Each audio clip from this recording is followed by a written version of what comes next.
So without further ado, I'd like to introduce Craig Neal, who you've seen already speaking quite a bit during the symposium. Craig is the co-founder and CEO of the Center for Purposeful Leadership, which is an organization that has been very helpful to us in making this symposium sort of the high quality event that we are able to bring to you.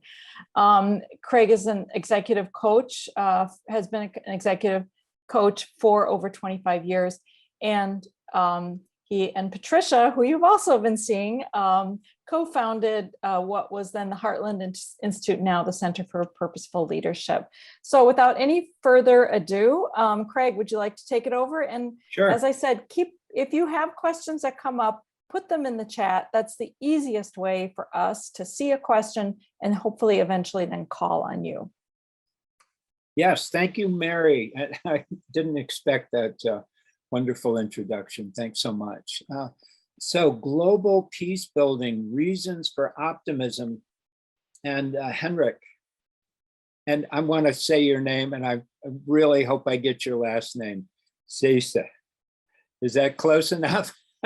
So he's a research professor at the Peace Research Institute in Oslo, Norway. And for those of you that have been with us for a while, you've heard this exchange between Steiner, who was with us earlier, and Gary Smaby, who really is the reason we're here today with this peace building program, and their connection to Norway, which is a strong connection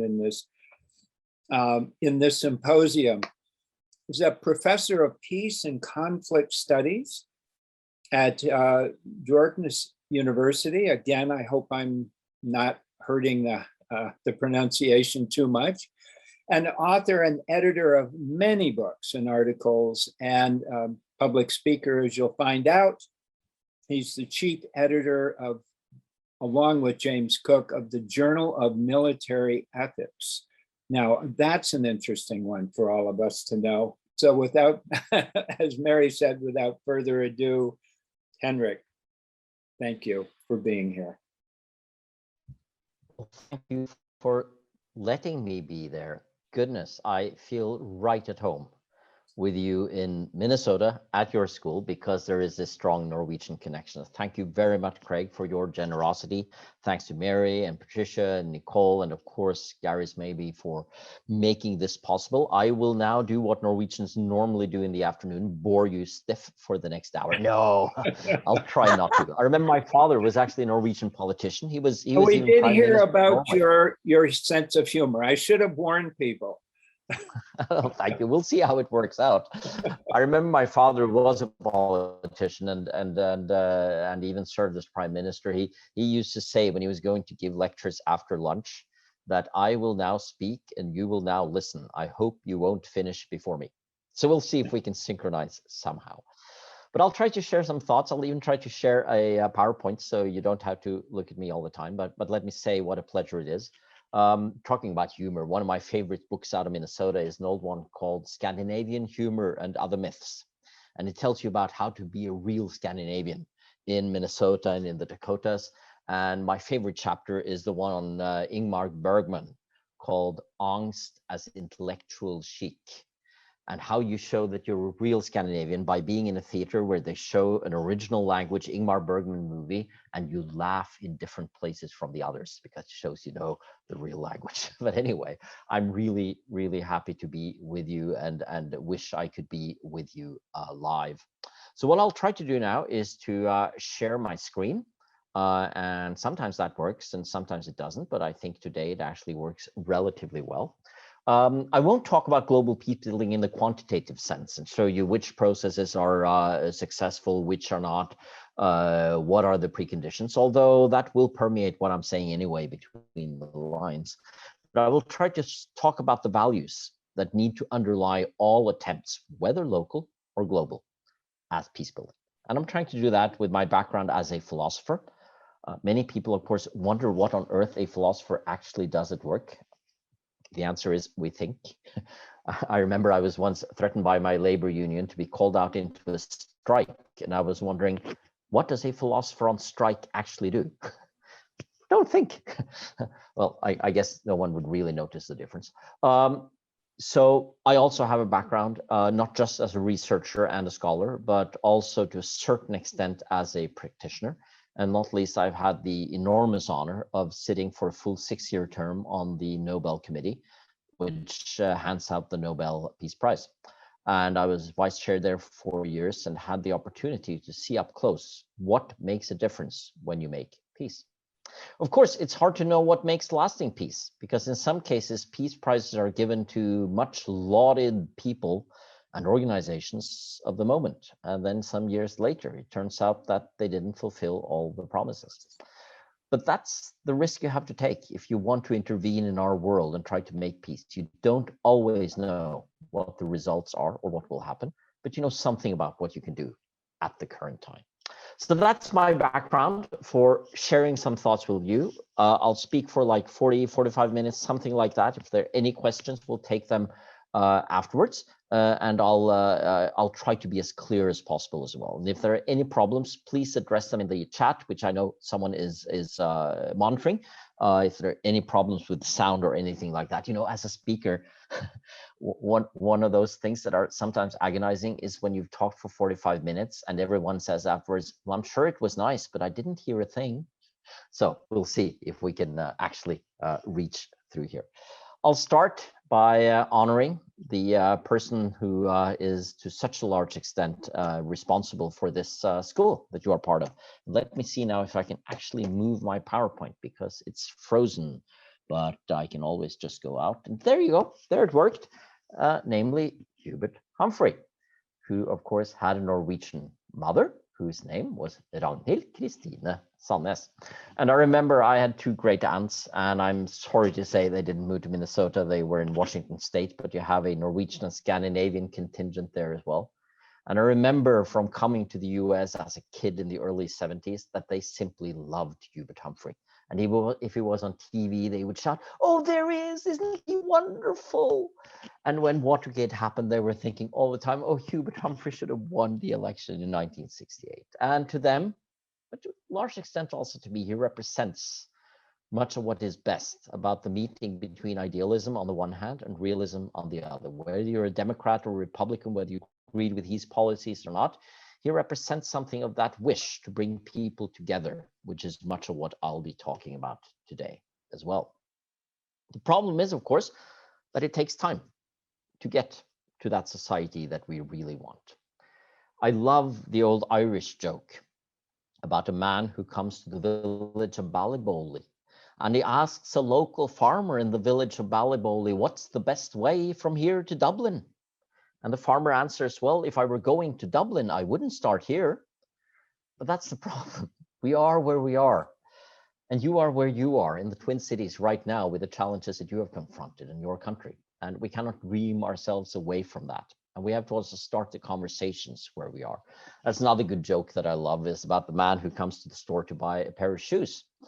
And the salesman says, "Well, you know, these shoes won't be that comfortable for the first 2 or 3 weeks. They'll be a bit tight for the first 2 or 3 weeks." And the man answers, "Well, that's okay, because I'm not going to use them for another month anyway."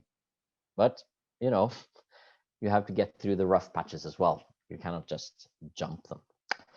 Obviously, the pandemic has touched us in so many ways.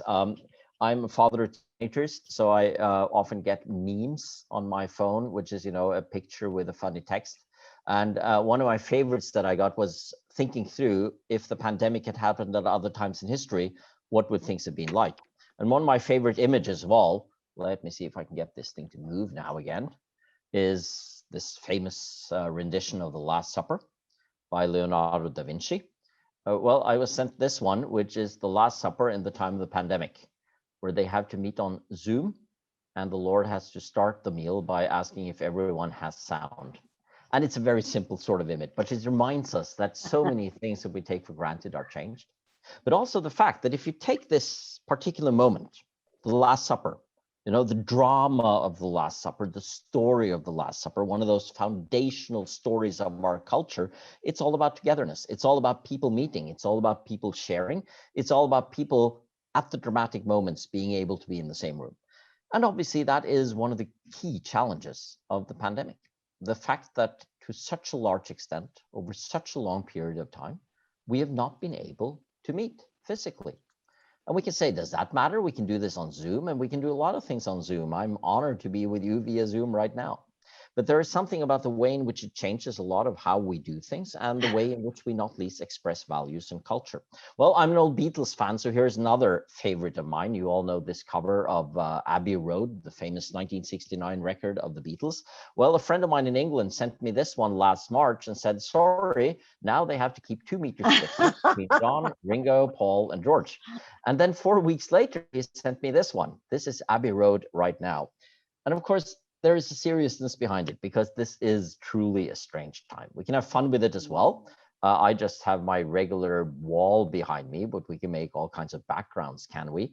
And one of my favorites was from some really boring meeting where a guy used an aircraft carrier as his background, and it seemed as if he was in the middle of a battle. So, you know, there are things we can joke around with, but the problem is that it's real. And it's caused by this virus here. I don't know if you've tried what I did here to cut out an image from Google and paste it into a PowerPoint machine. Then I get a suggestion for a caption, you know, like man and table or flower and tree. The first time I tried to paste this one into a PowerPoint, the suggestion was cake with bread topping. That's what my machine thought it was. But of course, it's something more ominous than that. It is a reminder that the things that we do together in our world and the plans that we make, and not least human togetherness, is vulnerable, and that we can have huge changes caused by these sorts of natural events that can also really impact on the way in which people communicate. And my main lesson today from all that I've learned myself over the years is that the way in which we communicate and listen to each other and are open to each other is the key to any form of workable society and lasting peace. It may sound like an extremely facile way of putting a complex point, but it is true. And I think also it gels very well with the messages of this year's Maybe conference and the way in which you earlier today had workshops about exactly this. Now, the problem is, of course, that we can create cells of communication where we believe that communication is going quite well, but we're not really being attentive to the world around us. I've already shown you an album cover, which was Abbey Road of the Beatles from 1969. That was a great thing about the old vinyl records, wasn't it? The huge covers with all the famous cover art. Well, here's another favorite of mine. This is from British pop group Supertramp, 1975, and the album is called Crisis. What crisis? And it's a great image because it's a sense, yeah, but I'm fine. We can go on with our little thing here, and you don't really take into account the way in which you are facing an uncertain future where things are truly interlinked. And that, of course, is the importance of the education that so many of you either have gone through or are going through. Liberal education, liberal in the true sense of the word, namely being open to each other and open to the interconnectedness of different sorts of challenges and problems. And I think it's one of our real problems today that we have a certain sort of problem reductionism, where suddenly things become like a black hole of concentration. So we only look at the pandemic, or everything is about Donald Trump, or everything is about racial issues. And all of these are important and challenging issues, but of course they are interconnected in different ways. And if we so much concentrate on one thing, we are not able to listen to what others are saying. Well, I was asked by Patricia and Mary and Nicole and this great team to try to be a bit optimistic today. And I'll try to share an optimistic quote from Pope Francis, who said last fall, as a comment to the pandemic, that one does not come out of a crisis the same as before. And the pandemic is a crisis. We emerge from a crisis either better or worse than before. It is up to us to choose. And it's a stark way of putting it, I admit that. And we can sometimes feel that we have very little room to decide what comes out of a crisis. But I think it's an important way to put it, because in many ways, you in the US are also facing multiple crises, and some of them have their origin right nearby where you are. We see things having to do with racial injustice, with violence, with the proliferation of guns, with cultures that do not speak to each other. And if we take Pope Francis's exhortation seriously, the question is, how do we come out of this? What does it do to us and the way in which we think about ourselves and our society? Does it make us more angry? Does it make us less hopeful? Does it make us so distanced from other people that we don't even talk to them? Or is there something in this situation that can also change us for the better? Let me put this point in another way. Let us say now that we are the authors of a chapter in the history books. I think so many dramatic things are happening now that realistically in 10 years' time, there will be separate chapters in history books about exactly this time. You know, our kids and grandkids will be studying 2020 and 2021 in history. What will they read? Well, the point is, of course, that this chapter has not been finished. And if you take this macro image I just used for you about the history book and transfer it into your own local community or your own life and say that the history book about your life or your local community is being written right now, and you are part of writing the chapter, what you want it to look like. What are we doing right now that are not bringing us further into crisis, but is helping us out of it? Now, as a teacher and student of conflict and conflict history and war and peace, I sometimes liken this to a war. And of course, we should be careful with that because we're not actually at war. The pandemic is not a war. There is no one attacking us with weapons, no matter what the origin of the virus in China may be. The plan of the virus is not to destroy our infrastructure or undermine our rule of law. But at the same time, these times and times of crisis do have several of the characteristics of war. And to put it in very simple terms, something that is truly complex, we can say that to get through war successfully and coming out on the other side, we need consciousness about the values that we wish to defend and develop. One of my favorite stories about Winston Churchill, and one can say a lot of different things about Winston Churchill, but of course he was someone who truly had in mind how we save democracy and rule of law. There was a debate in his cabinet about whether they should cut subsidies to museums and cultural institutions, because obviously these monies were needed for the war effort. And they argued strongly that we cannot spread the money around like this and use them for cultural purposes at this time.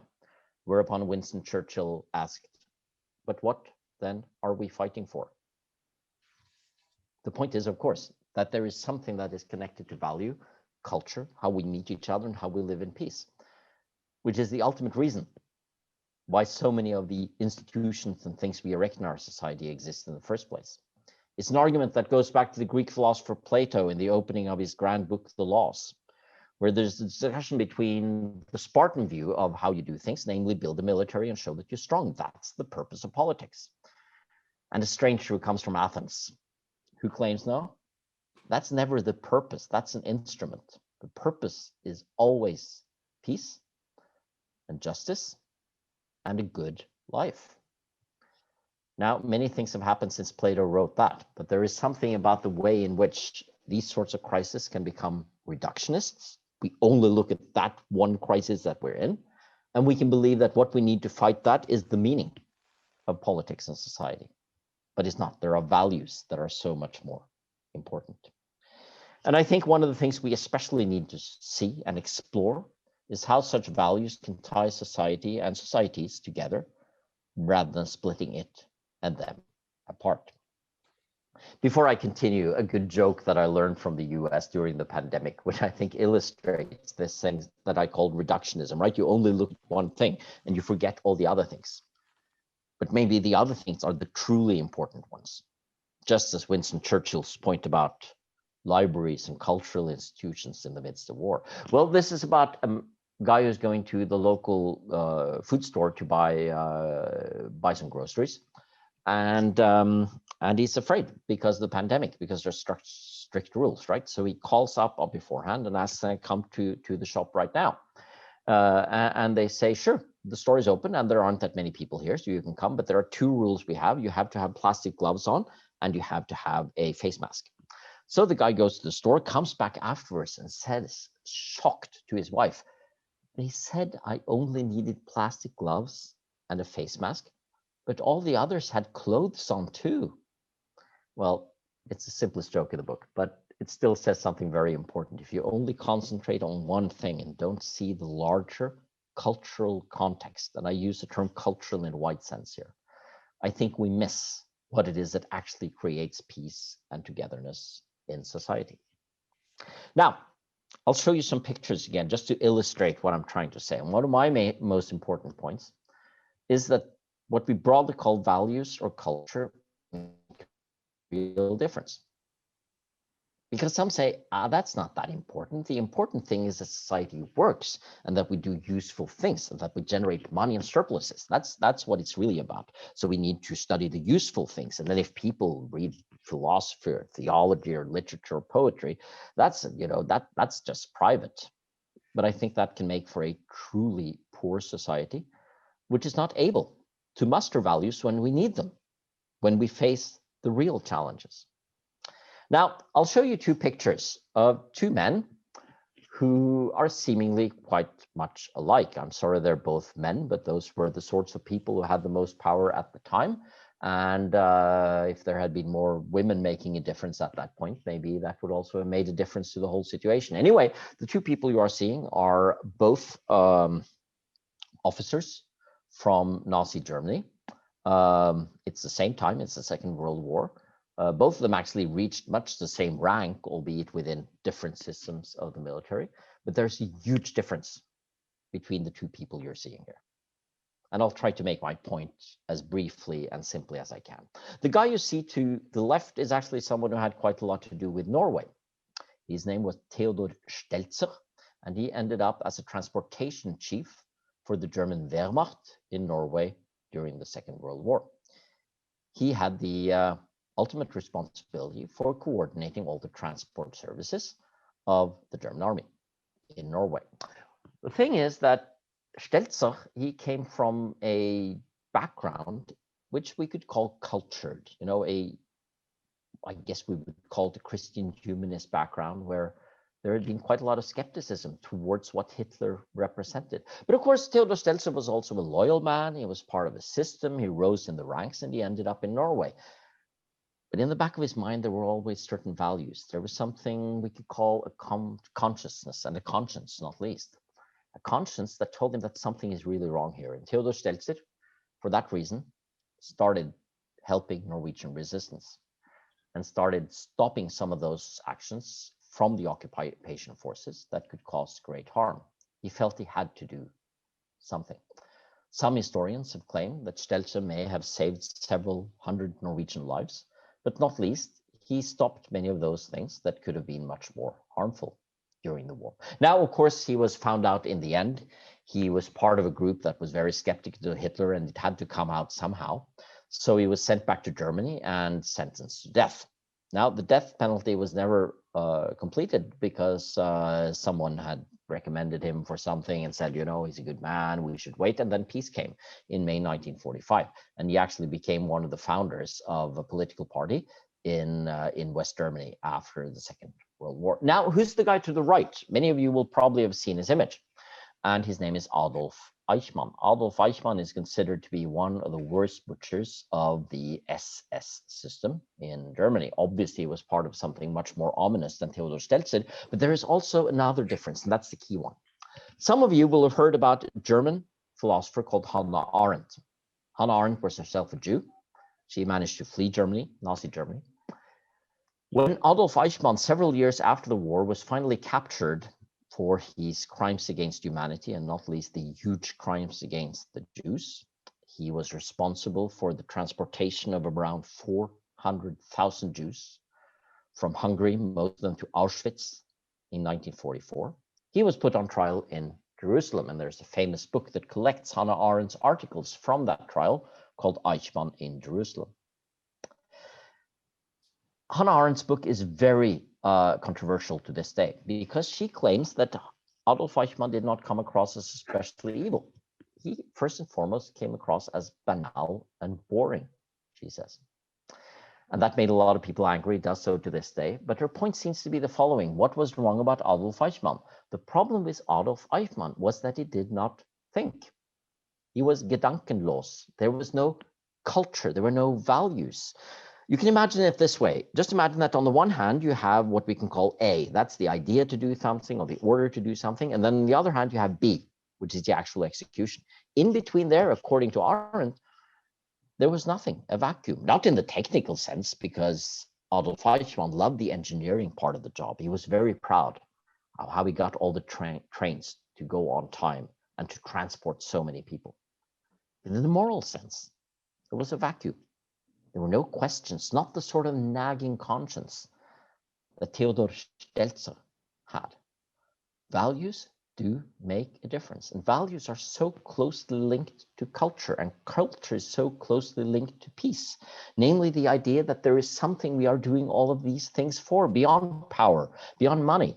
There is something about how we view human beings and what values we have with us. That may seem like a simple point, but it's not, because this makes the whole difference. Let me do one more pair of images. The man you see to the left is actually someone who received the Nobel Peace Prize, albeit slightly before my time. His name was Albert Schweitzer, and he was a medical doctor. He was a composer. He was a missionary, and many things, and got this for his humanitarian work in Africa. The one you see to the right is Josef Mengele, known as the Death Doctor of Auschwitz. How on earth can I put these two images next to each other? Well, my point is a simple one, and please join me now in a slight thought experiment. Just imagine that these two people are going to have an exam in medicine. Let's say anatomy exam. And then when you correct the grade and grade the papers, it turns out that Josef Mengele has more correct answers. Would we say that he is the better doctor? Obviously not, because it's a question of values and culture. It's a question of what you use it for. This has been a huge debate. What if Josef Mengele, through his terrible experiments in Auschwitz, had actually discovered something important? Would it have been okay then? From a purely utilitarian point of view? No, it wouldn't. Because there is something about how you view yourself and other human beings and what sort of values you represent. And this is the whole purpose of liberal education, to help you build certain values. That means that you can withstand the pressure when someone asks you to be the next Josef Mengele. Now, why am I talking about this in the context of peace building and building peaceful and harmonious societies? Well, my point is quite simply that with all the sorts of challenges we are facing today, we need to have this sort of consciousness about values and culture with us. I've already made the point that we cannot do this reductionistically, by which I mean we cannot say that it's just one big challenge. If you ask the question, well, what is our biggest challenge and how do we solve that? I would have to say, no, you have numerous challenges, and we must beware of what I've already called reductionism. And we can mention some of them. Climate, hunger, nuclear weapons, the enormously rapid development of artificial intelligence, for good and for ill, I'll come back to that.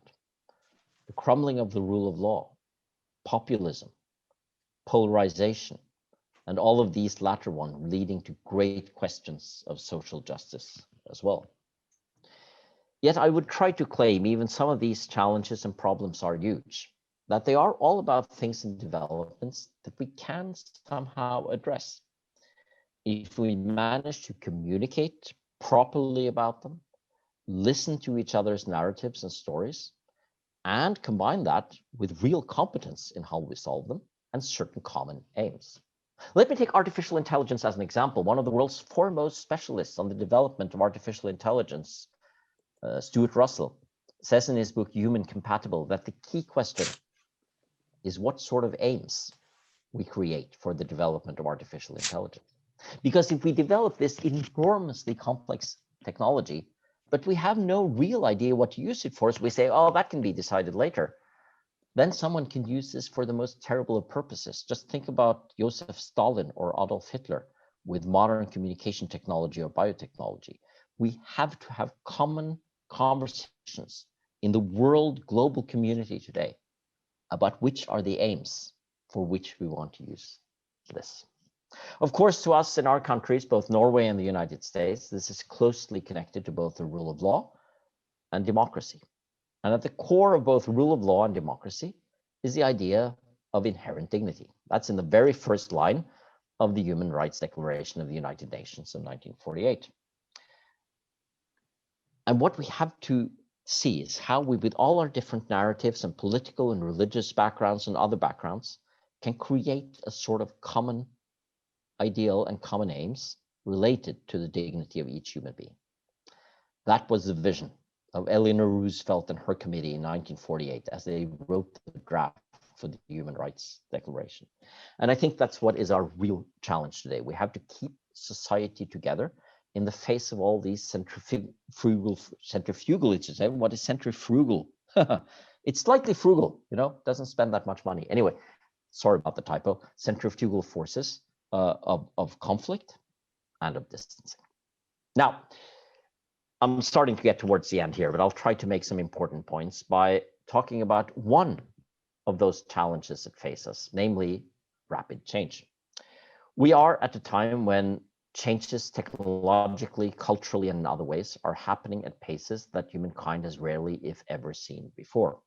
I have some favorite images of that. This is New York City in 1901. There is one car and there are all these horse-driven carriages. Everyone took it for granted that horse-driven carriages were the main thing. I even saw a headline in the New York Times in 1897 where they were afraid of all the manure, all the horse droppings on the street, that they would reach to the second floor of all buildings in Manhattan by 1930. That was the problem. Then you have a few years later, the exact same place, and boom, all of the horse-driven carriages are gone. And you have only cars. Here's another funny one. This is an IBM machine from 1954. All that you see in this room, from what I've found out on all these walls, can altogether take what in our counting today would be 5 megabytes. That's more or less exactly the same as my PowerPoint presentation. And today you can have thousands of that times that memory capacity in this little chip. And you all know these things, but the thing is that it happens so fast that we don't really know what the next step is. Here's another favorite of mine. This is an old ballpoint typewriter. Does anyone remember those? I remember my dad got a new one of those in the late 1980s, and that actually had a correction key. It's the black one you can see there. It's a correction key. So it remembered the last 20 characters that you had typed, and you could press that and it would move over this Tipex tape and take the letters away. And I remember when I saw that in the late 1980s, I was thinking, this is the end of technology. I mean, how can we get any further? We now have a typewriter that can correct what you've written. Bang, suddenly it was gone. It happens so fast. Suddenly, kids don't even know what a typewriter is. I heard about a kid who had found a typewriter at home, and he said, this is fantastic. It's actually a computer with an inbuilt printer. Now we have this one, which is, of course, a smartphone, which, from what I've learned from engineers, has something like 15 million times memory capacity of the Apollo system that sent Apollo to the moon in 1969. It's just amazing what we can do with this. The point is, of course, that we don't really know what will be the next thing. If I have a chance to address this maybe conference, and I'll be honored to, 20 years from now, when I'm 75, I would think that the smartphone will be on the left-hand side. And the thing is that even with the technological know-how we have today, we don't really know what is on the right-hand side. And we don't know the consequences that this can have for human interaction. That's our big challenge, my friend. That's my friends, that so much is happening that we don't really know how to control. And then we come back to the core point about communication, how we speak about these things. I don't know if any of you remember the film series Back to the Future from the 1980s with Michael J. Fox as Marty McFly flying into the past and the future. Does anyone remember what the future was? 2015. Yoo-hoo! The magic year of 2015, when we have flying cars and we have hoverboards. Remember the hoverboards, skateboards you can fly with. And as a friend of mine pointed out, if you watch that film, which is the number 2 in the series, you realize that what he really needs a hoverboard for is to get quickly to the phone booth, the payphone. Ha!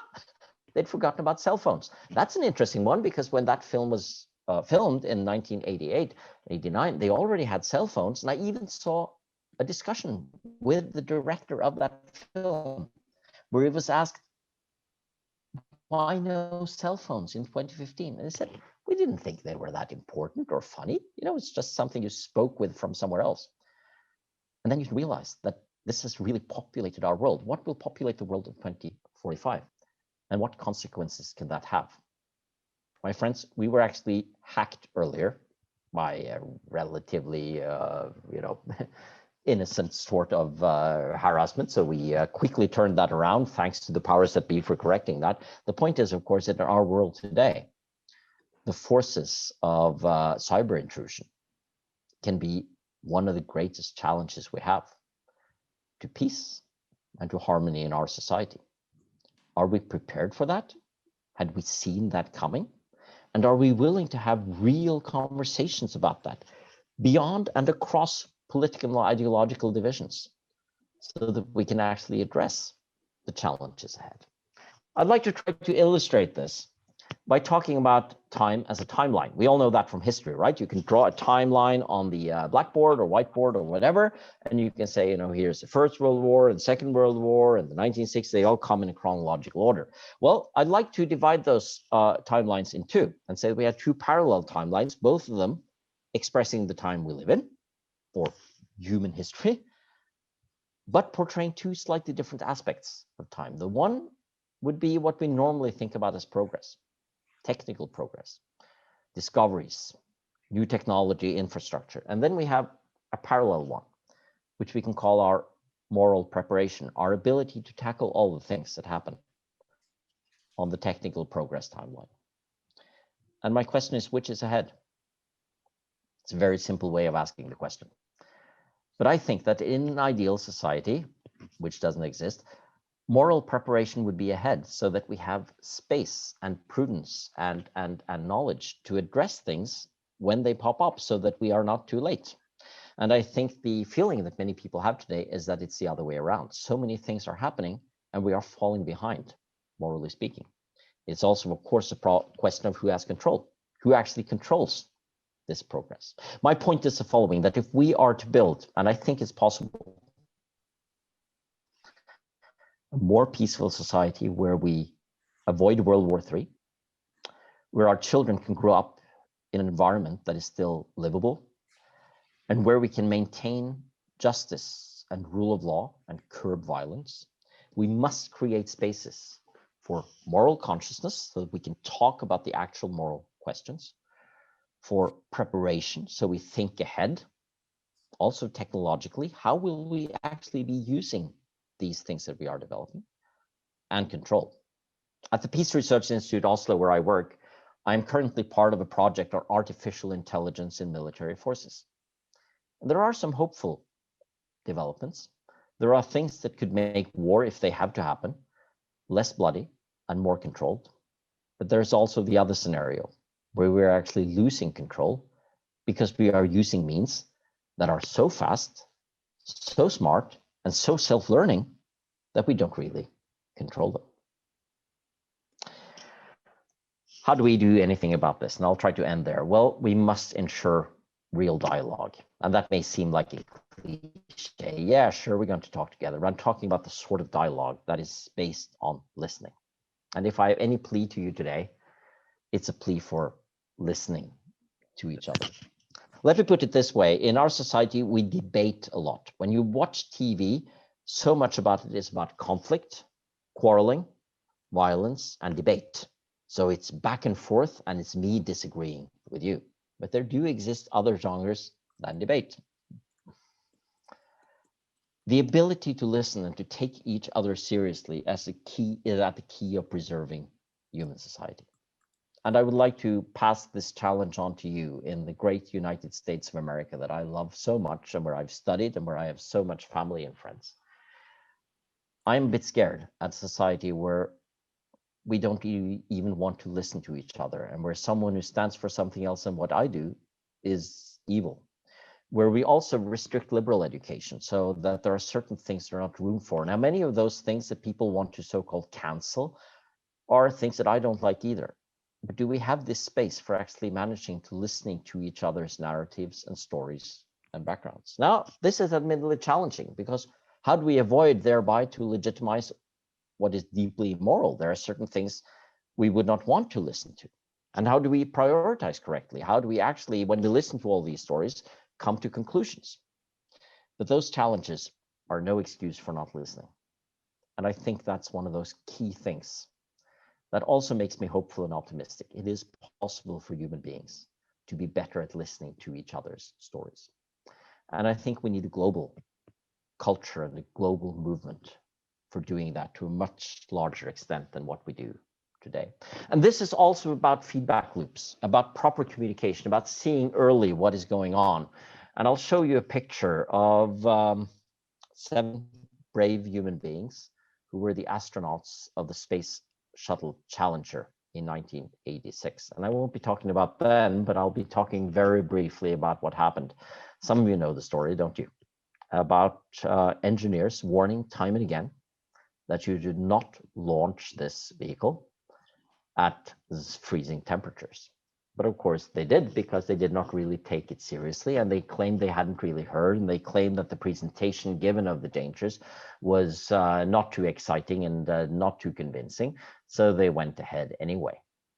So you did not have that sort of communication. The same is true when it comes to artificial intelligence today. Do we have feedback loops so we actually learn about all of those things that we are introducing, or are things just happening over our heads without that sort of communication where we listen and where we take time to listen? Well, my time is out because I promised I wouldn't speak for more than about 45 minutes. So I'll start ending, but I'll show you an image at the end. And this is a true Norwegian image. And since I was asked by the great organizers to try to make this optimistic and say that there are possibilities for peace building in our world, I think the sense of human togetherness is key. I mean, you can use an astronomical image for that as well. And I could have shown you now the image taken by Apollo 8 on Christmas Eve in 1968, which is called Earthrise, where the famous astronauts of Apollo 8, the first mission ever to take human beings out of Earth gravity, circled around the moon and realized that they were seeing their own planet rising above the horizon of the moon. And it's such a compelling image because it shows you how small our world is, how vulnerable it is, and how much we need to take care of it. That was 1968, which was a pretty dramatic year as well. But instead of that image, I'll take an image from something we Norwegians love. It's not too foreign to Minnesotans either, and that's winter sports. It hasn't gone forward yet. Right? And I call this cheering each other on, because this is from the Winter Olympics of 1998, and one of the greatest Olympians of all times, the Norwegian cross-country skier Bjørn Dæhlie, has just crossed the finish line. And then the others come in and take some time, and they say, okay, we need to have the flower ceremony now because the new race is starting soon and there's little time. And Bjørn Dæhlie says, no, we cannot do that. But everyone has finished. No, he says, there's still one guy out there. His name is Philip Boyt, and he's from Kenya. Philip Boyt has this huge ambition to be Africa's cross-country skier. His problem is that where he's from in Kenya, there is not much snow. So he hasn't had that much of a chance to really train and to really become good. But he's been through the medical tests. He's allowed to try, and he really struggles and get through it. And this is a fantastic and famous image where Bjørn Dæhlie, this great, one of the most winning Olympians ever, go down to the finishing line and cheers Philip Boyt on and says he's the really great Olympian. Isn't this a great image? I mean, it's a funny one too, because Bjørn Dæhlie actually became a good friend of Philip Boyt because Boyt thought this was so generous of him. So when Philip Boyt a few years later got a son, he called him Dæhlie, the Norwegian name Dæhlie. So there's a boy walking around in Kenya called Dæhlie Boyt. That sounds like Minnesota to you, doesn't it? The Norwegian heritage. But of course, it's about something much more important, about how we see each other as actors together in spite of all our differences. And I think that's what I fear the most in our world, even with the huge challenges of climate change and social justice. That's the underlying lack of an ability to listen to each other, to take each other seriously, and to formulate common aims and goals. And my wish is that the Humphrey School, this maybe conference, the University of Minnesota, and all our institutions of liberal education can help us in creating these forums where we listen to each other and create the basis for a more peaceful society. Now, these things take time, so I'll end with another joke that I like, which is about a surgeon who's going to perform a really, really difficult operation. And the patient is obviously very, very nervous. So the surgeon says, well, you know, I've performed this operation more than 100 times. And the patient says, oh, how good to hear. Whereupon the surgeon says, well, I'm sure I'll have to succeed sometime. Well, you know, we don't always succeed. These things are hard, but we have to work towards them. An honor for me to be sharing some of these ideas, and not least knowing all the other great things that have been said at this conference, along with others by my friend Steinar Bryn and others. Great pleasure. And I will now sign off. But if there are any questions in the chat, I'd be happy to comment on them. Thank you very much. Thank you, Henrik. Thank you so much. There are a few questions, and I'd love to give the authors an opportunity to ask them in person. Madeline Leiden and has a question in the chat, and we have a few minutes. Madeline, would you like to ask that in person? Sure. Thank you very much. Thanks for being here. So you've mentioned climate a couple of times, and I'm wondering how you have begun to view climate issues when you're thinking about peace building, and how you and others are connecting the two in actionable ways to achieve peace building while benefiting the environment at the same time. Thank you so much for asking that question, and it's a key one. Let me take the policy side first. Norway is actually now one of the members of the Security Council of the United Nations for this year and the next. And all of you Minnesotans with the Scandinavian connection should now feel that Minnesota is a member of the UN Security Council through this. Anyway, one of those things that the Norwegian agenda has concentrated on is exactly what you're asking about now, namely how we can see more clearly the connection between climate and conflict. Because we know that many of the migration crises that are fueling conflict, both where the migration is happening from and in countries where you have an influx of migrants, is increasingly tied to climate challenges. Not reductionistically, right? Remember, I used that term. You shouldn't just reduce it to one thing, because if you only say it's about climate, you can easily lose sight of the fact that maybe it's the political system, oppression of various kinds, that's the main driver. But climate is one driver, and it will become more of a driver in the decades to come. There is absolutely no doubt about that. And addressing that explicitly, how we actually face migration and conflict as part of climate change, is one of those ways in which this is being addressed at the UN level, and much more work needs to be done there. So that's the one thing. But the other thing, more idealistically, that I would say, is that climate also gives us a point of departure for a common conversation among humankind. What do I mean by that? Well, I'm not trying to idealize the past, but I would say that something happened during the late 1980s and early 1990s that was really hopeful, namely a global debate about nuclear weapons. And it happened because the Soviet Union fell apart, and it happened because of people like Gorbachev and arguably Ronald Reagan, who said that this is a common challenge. So in spite of all other differences, we just have to tackle it. We have to do something about it. Many leading politicians, both in the former Soviet Union and in the United States, made huge strides in actually dismantling nuclear weapons and in making the world safer from nuclear attack. Unfortunately, that sort of consciousness did not last, which I think is really one of those great puzzles. But there was this sense that it wasn't urgent enough. We've done enough, and no one's going to actually use them. And then it slipped off the world agenda. Now, I'm using that as an example because I'm hoping that climate can be the sort of common denominator where you cannot say that, well, in China, we think differently about this from Russia, and Russia definitely thinks differently about this from the US, and this is all about political agendas, and this is all about power. No, it's about certain common things that we have to deal with. So it's as if you're on a boat and it's sinking. Then you don't ask, well, are you a Muslim or are you a Christian? And that will decide whether I'll help you. Obviously, you have a common task. And there's a deep, or there are deep roots in our common traditions also for this. You know, the idea of natural law, which you find in the Christian tradition, you find parallels in other religious traditions, is exactly about this, that certain things are common challenges that we have to address together. So to your great question, thank you very much, Madeline. I would say that that would be the hopeful part, that we hopefully can see that this is a common challenge that we have to address together. Thank you. Thank you. Any other There are also some questions? other great questions here I can see from Sabina, for instance. Go But ahead. you, Craig, go ahead and then give the word. Go ahead. Fine. Sabina, would you like to articulate? That's a very long comment, but is there a question in there?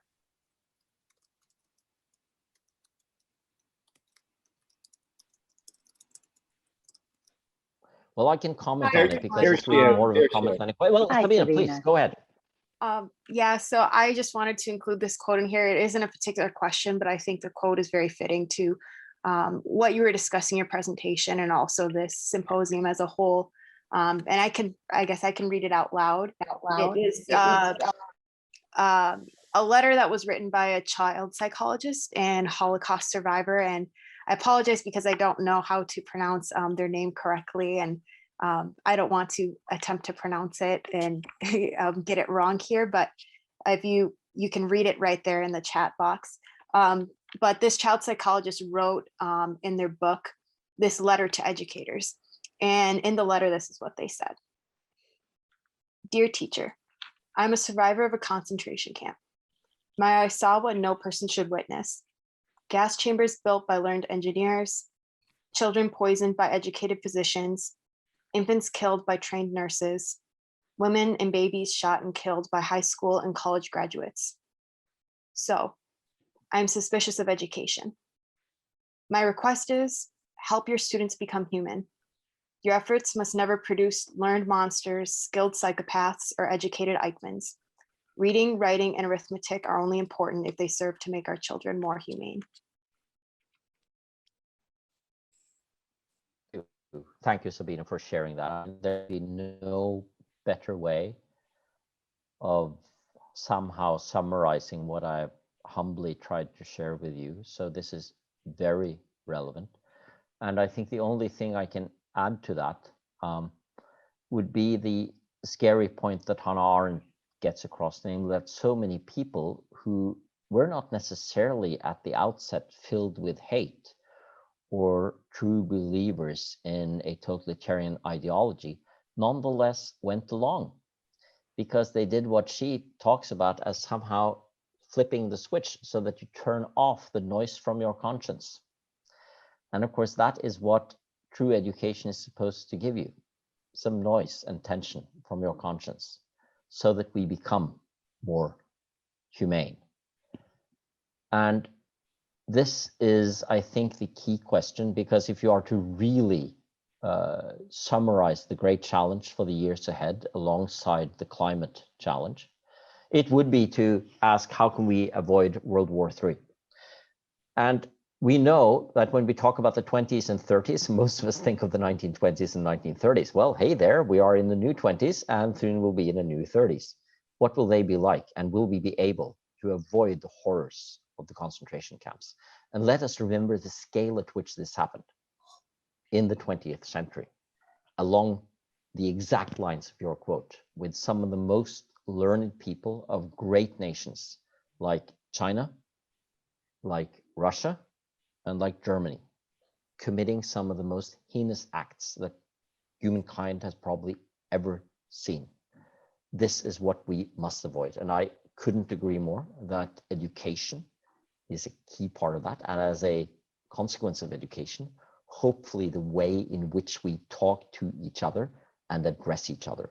Remember that one of the main reasons why Hitler could happen was the sense many Germans had, rightly or wrongly, that they were not being taken seriously, that they were not taken aboard in peace efforts, that they were not part of building the new world. And one should remember that another American politician, namely Herbert Hoover, who is not among the great heroes because of the Depression and everything, but he tried to ask the French and the British to loosen up on Germany so that we can actually enter more of a real dialogue. But it did not happen because of a sense that you had to have revenge after the First World War.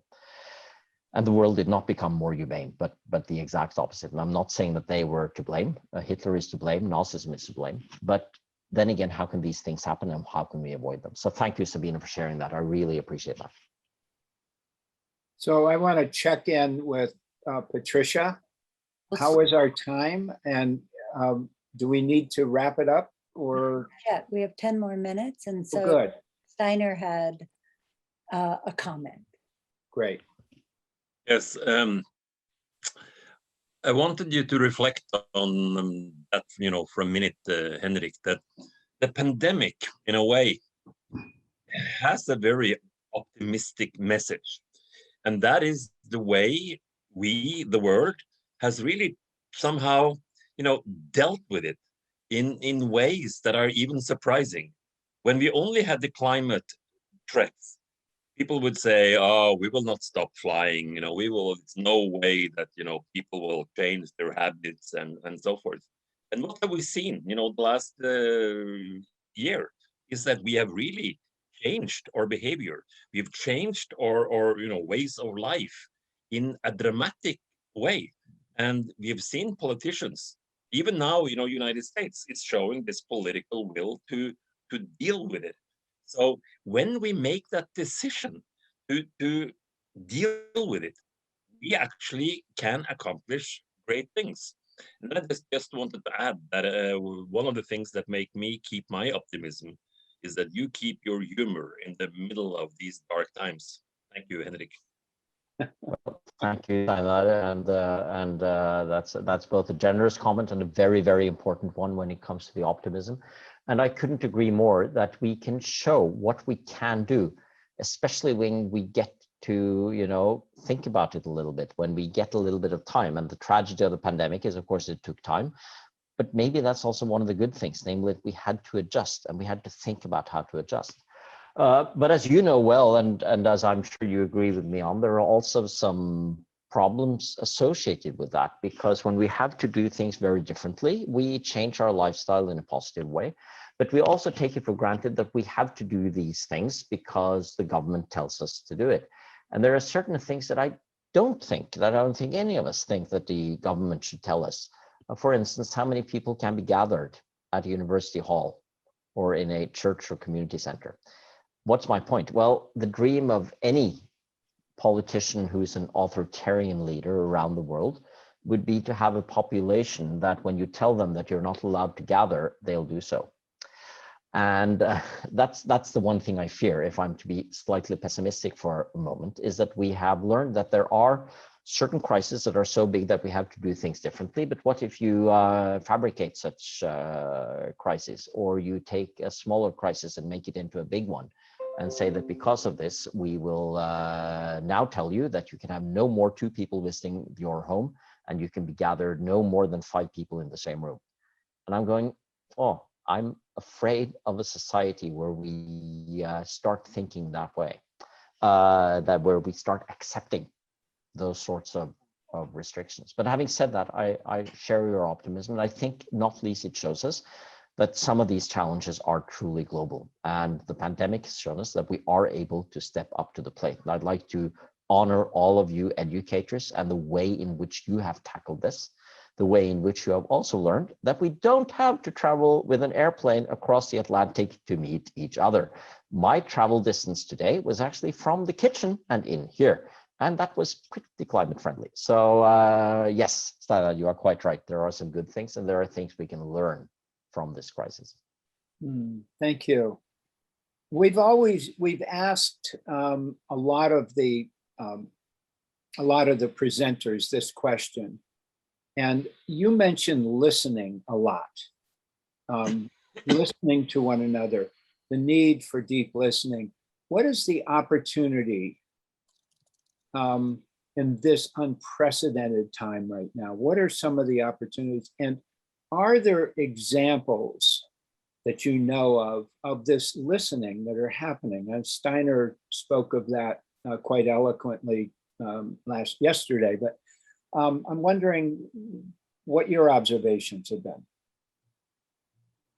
Well, let me try to answer that good question on two levels. First, on the micro level, I think I see among human beings a sense of common purpose and common destiny. I mean, just the fact that one thing that the pandemic has changed is that now suddenly the question, how are you, means something. You know, especially in the US, when you say, how are you? You can even answer it with, how are you? No one really cares what you answer. Norwegians sometimes misunderstand that because we take things very seriously. So, you know, you ask a Norwegian, how are you? And they'll answer, well, I'm not doing that well, you know, but I'll be better. You know, nah, that was not my point. Now, however, we are in a situation where we learn that health, hopefully that can also include mental health, is something we should inquire about, that we should care about.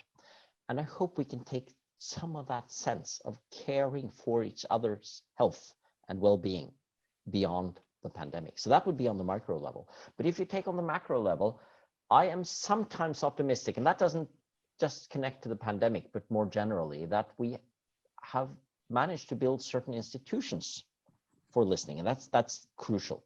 Educational institutions is one example, but that actually links to a great question here from Patricia about activist shareholders.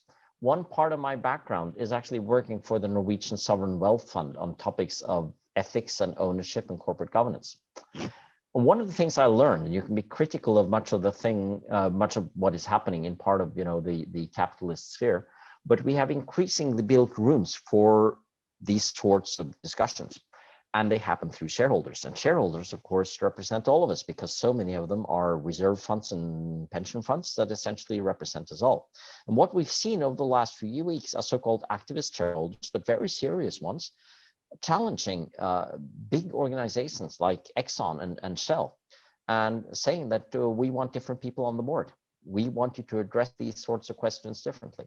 And I think that's one thing that I'm seeing, and it's taken a lot of time because this movement started 20 years ago with Enron, where we said we need more shareholder power to actually address these sorts of issues. But it's taken time, and it's taken time to define what we mean by that shareholder power. But I'm hoping, as a reply to your question, that's part of what we're seeing now. More formalized institutional spaces where we can actually address the big questions and even apply pressure to those who have the most power. I find very interesting, Catherine Squires just posted the New Zealand well-being budget. Yep. And so I encourage people to open that up. Any other questions before? It looks like we have a couple of minutes left. And I just want to open it up and see if there's anything that's burning for somebody to ask. And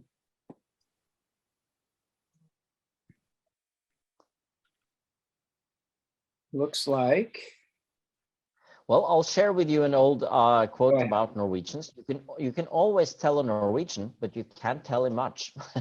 You know, Norwegians are sometimes a bit taciturn and quiet and not that good at initiating conversation. But I think there's something about that culture which you also see in, you know, Minnesota, North Dakota, South Dakota, these, you know, places where there are many others as well, of course, but also many Scandinavians. So we have this sense of taking time to listen. You know, you're not always in a hurry. And I think even though so many of our challenges today need urgent attention, climate being one of them, we also need these spaces for calm, considerate listening, reflection. And to the extent that I have been able to be part of that today, I'm honored and grateful. Grateful to Gareth maybe for making the conference possible, and grateful to you for inviting me. And if you want to hear about, you know, whatever else, the Nobel Peace Prize or whatever it might be, let's hook up again one day, okay? And be together. Thank you, Henrik. Thanks so much. I'm going to bring. Well, thank you to everyone. Thank you for the great comments as well. I appreciate all of those, and I thank you. Great. Thank you, Henrik, so much for being with us today.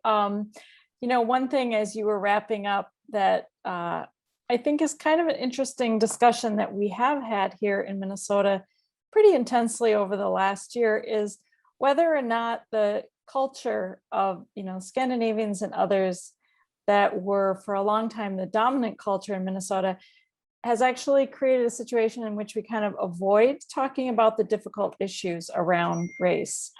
And that might be a conversation for a different day, but it is something that is one part of the really difficult but important conversations that I think we have been having over the last year. So I would like to thank you so much. And as with all of our visitors, we hope to see you here one day.